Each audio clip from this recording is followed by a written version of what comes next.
Hoy, el realismo político, por la política como el arte de hacer posible lo imposible, debe proponerse un mundo, una sociedad en la cual cada ser humano sea capaz de asegurar la posibilidad de vivir dentro de un marco que incluya la reproducción de la naturaleza, sin la cual la propia reproducción de la vida humana no es posible. Una sociedad respetuosa de los derechos humanos y del ambiente, una sociedad en la que capamos todas y todos, una sociedad en la que sintamos todas y todos que realmente podemos vivir tranquilos y tranquilas.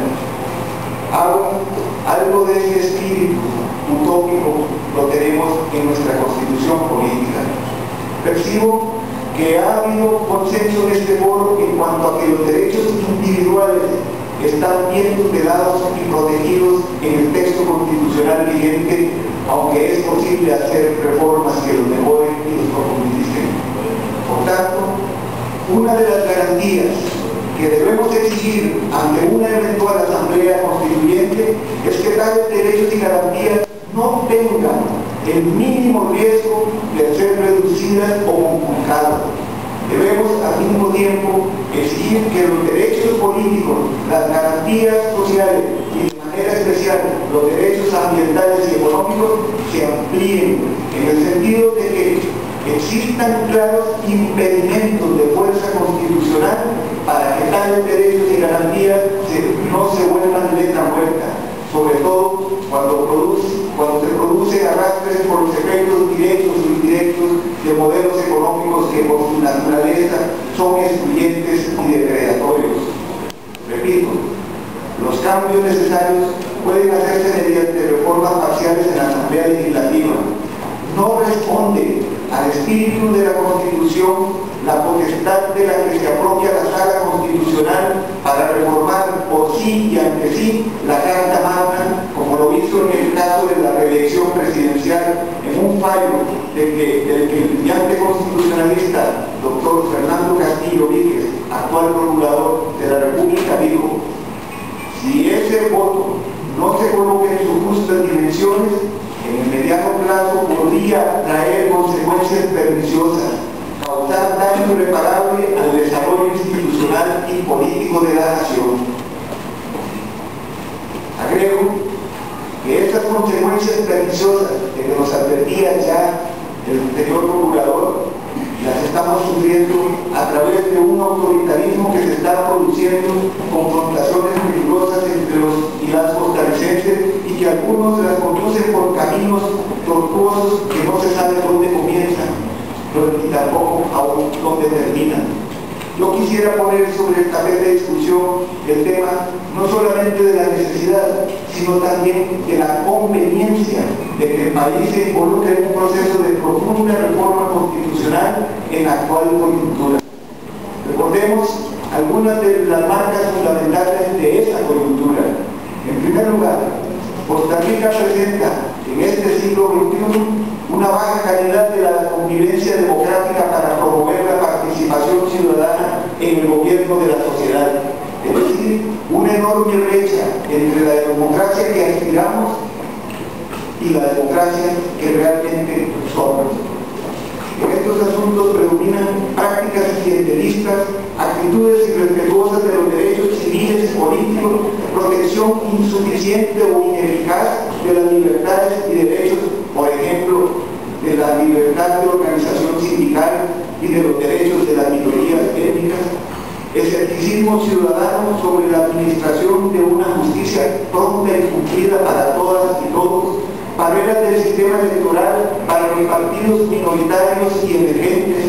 débil control en el financiamiento de los partidos políticos. En este país se está imponiendo la democracia del dinero, que es la que está gobernando, un desinterés y apatía ciudadana que genera poca participación en la deliberación y conducción de los asuntos públicos, debilidades notables en la aplicación de las normas democráticas en el funcionamiento de la Asamblea Legislativa, ineficacia del control político ejercido por el Poder Legislativo, entre muchos otros aspectos. Asimismo, es necesario agregar elementos estrictamente coyunturales de incidencia en el proceso de convocatoria hacia una constituyente.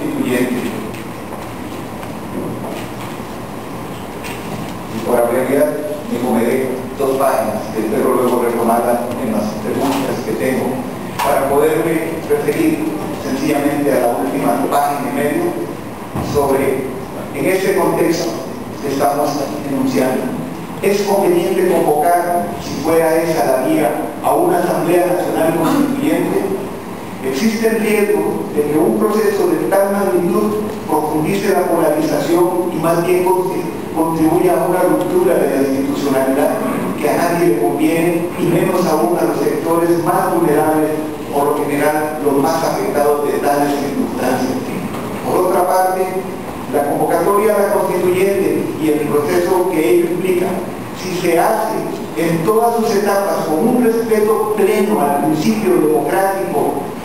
garantizando la amplia participación ciudadana, asegurando la necesaria representatividad de minorías y de las mayorías social y económicamente excluidas. Es decir, si el proceso de convocatoria implica un amplio debate y participación social y la construcción de un tejido social más fuerte y sostenible que los partidos políticos representados en la Asamblea Nacional Constituyente, entonces tal convocatoria y tal proceso estarían evidenciando su total conveniencia.